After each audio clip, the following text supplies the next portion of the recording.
Timing. Impeccable.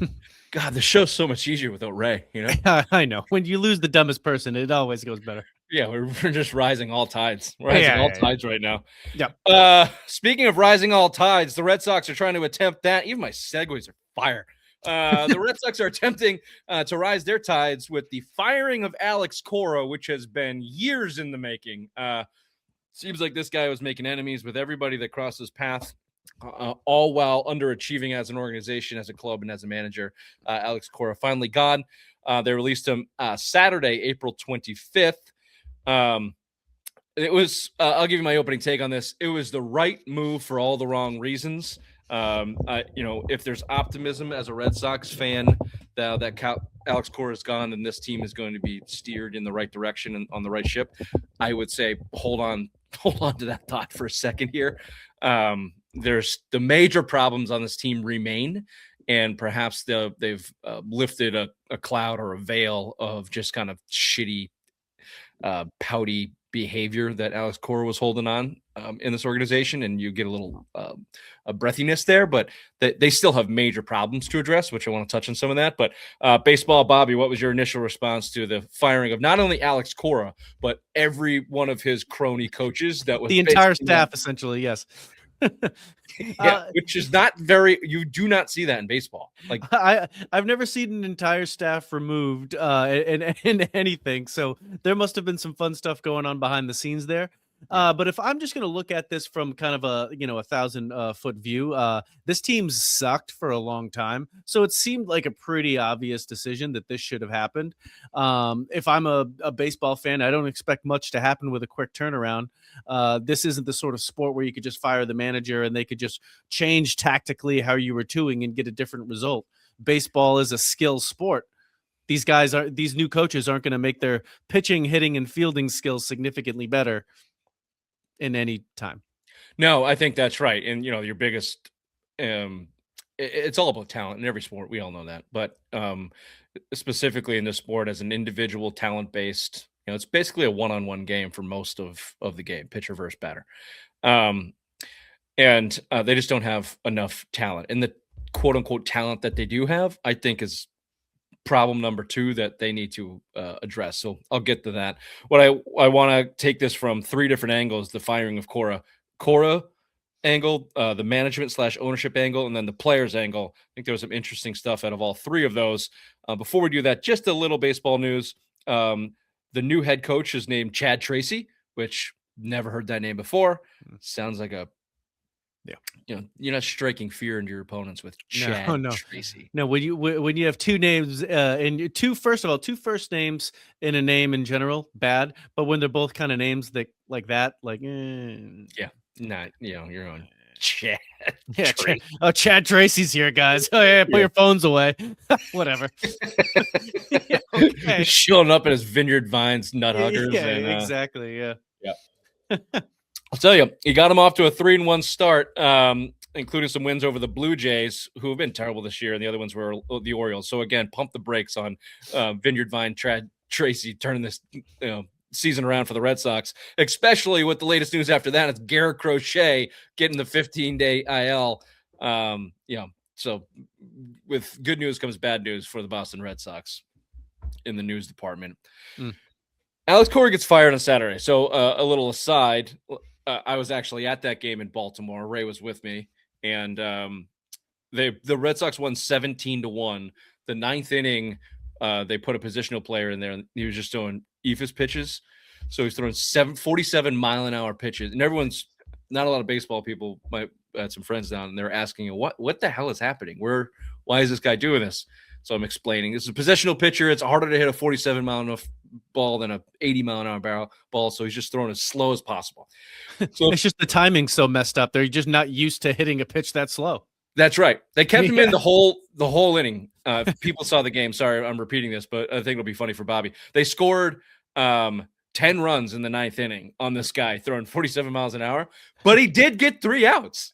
So, that's just how hard it is to play baseball. This guy throwing like a 5-year-old got 3 outs on a Major League Baseball team. So kudos to you, I guess. But the first batter was Trevor Story. And he got 2 strikes on him. The first one he like launched foul. Second one he whiffed on. And the Baltimore crowd's like, oh, we're going to see this guy strike out in this 47-mile-an-hour pitch. This is unbelievable. Next pitch, cranks it 425 feet. Dinger. I just started cackling laughing. Cackling laughing. The Baltimore crowd did not necessarily enjoy that, but we were feeling okay at that point in the day, so it didn't bother me one bit. Then we leave the stadium and find out after 17-1 win against a division rival, they can Alex Cora and all of his buddies. What a world. What a world we live in as Boston Red Sox fan.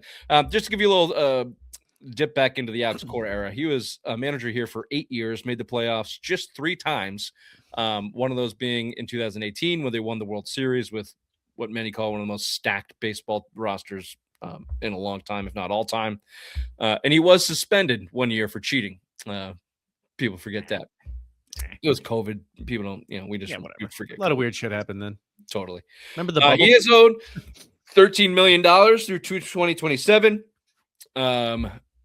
Just 27 games into the season here, the decision was made by Craig Breslow. Cora's response, I think this was the first thing we heard from him publicly on X. He tweeted, quote, happy. I'm sure he was. Like, what a dysfunctional piece of shit operation the Boston Red Sox run. You fire Alex Cora, 27 games, and his first response is to go on social media and write happy.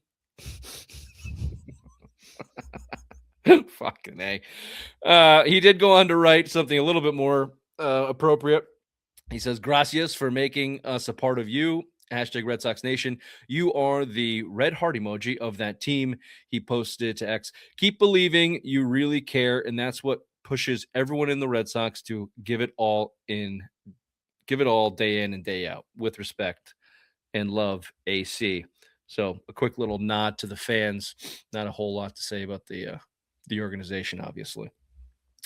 Simply put, I don't think Alex Cora was real beat up about losing his job, but he's owed $14 million over the next year.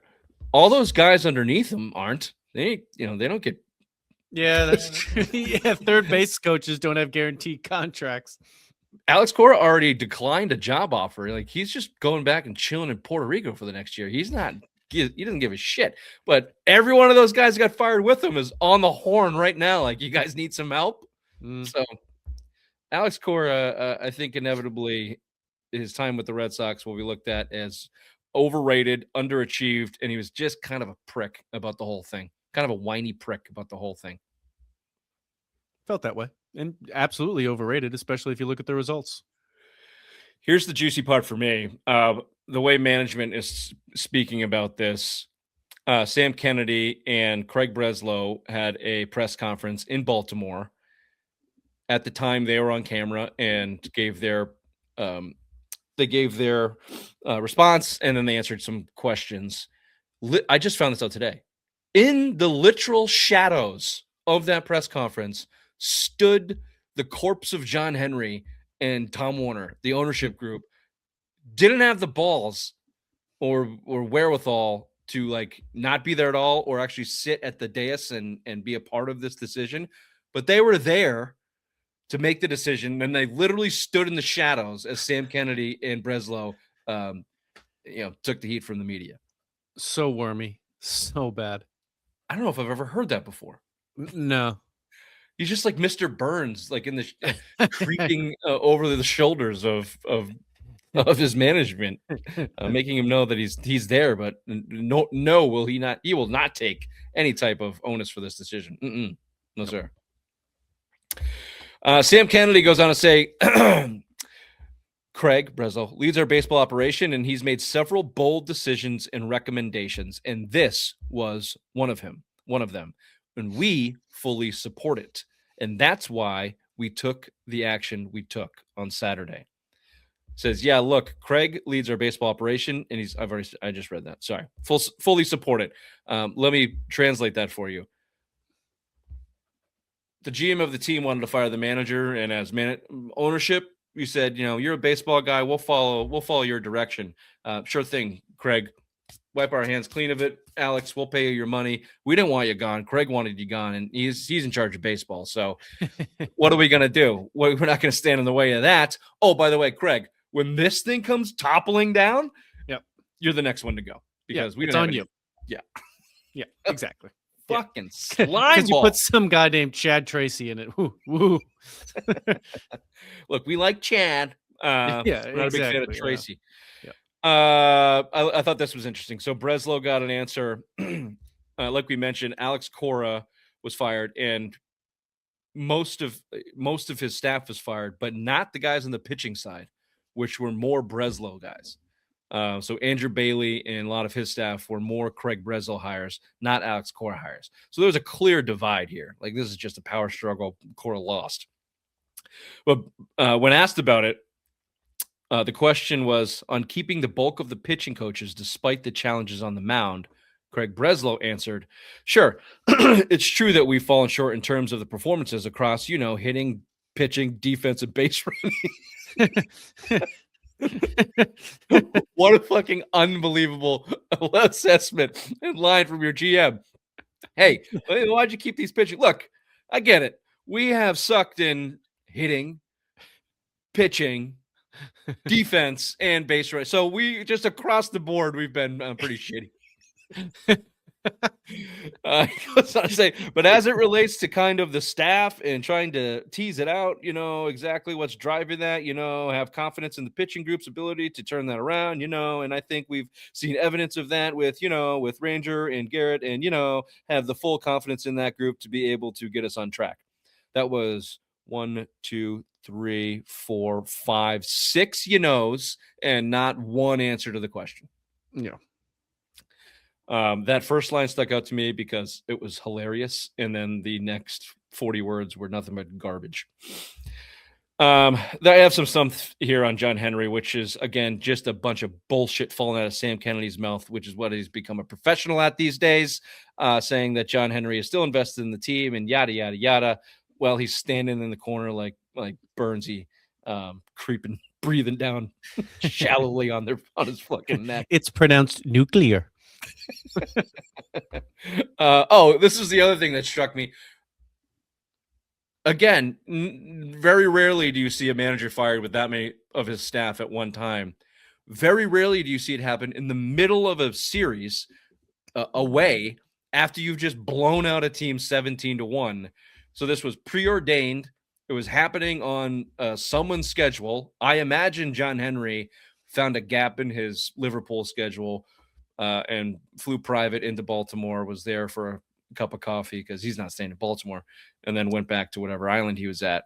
So they had to do it on, like, the timing of it does not make a lot of sense. It causes for more questions about dysfunction and why would you do it? Like, another question of why. And then I don't even know if anyone asked that question, but I'm sure it would be gobbledygook on why they did it when they did it. It's the timing. So I thought that was interesting. Okay, last response here is from the firing of Alex Cora were the players. I think the responses out of these guys show another clear split of Cora guys and let's get this guy out of here, look to the future guys. You could probably split that young and old. Roman Anthony came out with a full commitment towards his dabbed up boy, Chad Tracy. They're hitting Jaeger bombs at the club later. He said we can still win a World Series. All positive from the 21-year-old face of the Red Sox. He's looking forward.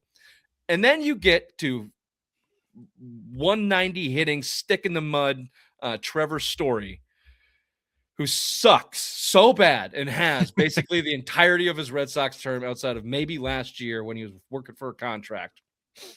Here's some quotes from Trevor Story. Listen, they made it very clear that we get paid to. Oh, this is actually Whitlock after talking to Trevor Story on the phone. Sorry, tangent. Another management misstep. They didn't tell the players. The players all learned from social media and calling around and playing telephone. Alex Cora called Trevor Story to let him know. So kind of rightfully, the players were a little ticked at that, but he goes too far here. So Trevor Story hears from Cora. Cora's been fired. Trevor Story calls Whitlock. They have a bitch fest over it on the phone. Whitlock says this. Listen, they made it very clear that we get paid to play baseball, and we just need to focus on playing baseball. Whitlock said, repeating a similar refrain multiple times in a 5-minute interview. Garrett Whitlock, I was unaware that players had any other responsibilities than playing baseball as a player, but maybe they thought different. Because Story goes on to say something similar. If this shows us anything, it's that we're here to play baseball. You can tell real quickly when, people communicate together. They have the same phrase. You see this in politics all the time. Well, they were both on the phone like, guess we're just fucking here to play baseball. They don't want our input on who actually coaches the team, huh? Oh, Whit? Yeah. They just want us to fucking go out there and play baseball like a bunch of monkeys for a cold $20 million a year. Guess we'll just go play baseball. Unbelievable. Pussies. That's it. We don't make decisions, Story says. We don't have any input on that. We're here to play baseball, and our job is to win games. I think that's the message. We have to find a way to win games. He goes on to say, it's just tough for the guys that were let go because some of the best coaches in the world, and they care more than anybody, just felt like they didn't get a fair shot at it. He says about management, they spoke. Story said of a team meeting. There just has to be more conversations had. I wouldn't say it was satisfactory in terms of communication from management. He said, we'll have our talk, but we haven't had it yet. One thing on just didn't get a fair shot at it. It's your responsibility. You're the players. You're going out there every day. You suck. It's your fault. And this guy clearly needs his blankie. He needs to be put down for a nap. He needs a lot more than just what he's getting here. He's clearly a very needy player. So here's the things that I think are going to, here's some comments that I think are going to lead to the next steps for the Red Sox. And I'll tell you as we wrap up here. A story goes on to say, we talked about it. We hashed it out. Obviously, you heard how I felt yesterday about the whole situation. It's part of the process. It's having the conversations, having these tough conversations, whether you agree or disagree. At the end of the day, we agree we want the Red Sox to win. When asked about the direction of the team, he says, obviously, it's kind of up in the air what the true direction is. Those conversations that need to be had, and they'll be had today and ongoing moving forward. I came here to win, and I came here to be successful. Some of the direction needs to be cleared up a little bit, in my opinion. That sounds like a guy who is on his way out of town. Out the door. Yeah. When you basically say that nobody here knows what they're doing, you usually don't get kept around. Nope. And it would be the right decision. And they could, they said they could just designate. There's some guys in this team that they just, addition by subtraction, they're fully into the Breslow plan. I think he gets this year and next year. Maybe he doesn't even make it through next year if he can't pull this thing in the right direction. But they have to double down on their approach, and these young guys and anybody with animosity towards that in that clubhouse needs to go. I would start with Trevor Story, guys like Jaron Duran, just shitty attitude guys, and none of them are playing well anyway. Trevor Story's in 190 or something. So dump them for a bag of balls, designate them for assignment, bring some kids up, whatever. Get some energy in that clubhouse, because clearly that Cora pouty stink was rubbed off on these veterans, and they didn't like how it was all handled. But you got to go out there and win. And if you want to produce a product, you can't have whiny little bitches hanging around. Just like we talked about in the last segment, sometimes you got to shake it up. Sometimes you got to shake it up on the court. Sometimes you got to shake it up in the clubhouse. Totally agree. If you agree, go ahead. Hit the subscribe, hit the like. Join us here every Tuesday at 8:30. If you're live with us tonight, stick around. We've got some Patriots talk, a little draft response, a couple tidbits here on the Patriots. So we'll be doing that in just a second. Be right back. I got something